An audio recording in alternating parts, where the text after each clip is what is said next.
Sepanjang tahun 2018, WCC Palembang telah menerima 133 kasus kekerasan terhadap perempuan, dengan 79 kasus kekerasan seksual, pelecehan seksual hingga pemerkosaan, 32 kasus KDRT, 14 kasus KDP, 1 kasus trafficking, dan 7 kasus kekerasan lainnya.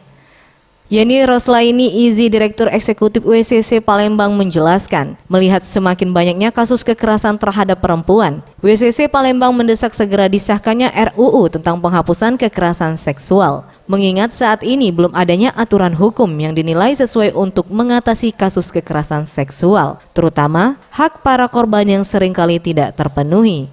Sementara itu, terkait adanya opini masyarakat jika RUU ini melegalkan LGBT, aborsi, dan perzinahan, diharapkan masyarakat dapat memahami terlebih dahulu isi sebenarnya dari RUU tersebut dan tidak sembarangan berasumsi.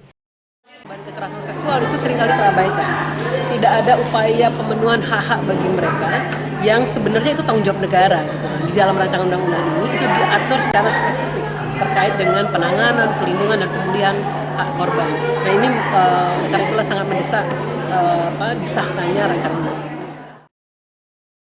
Tim Liputan, Sriwijaya TV.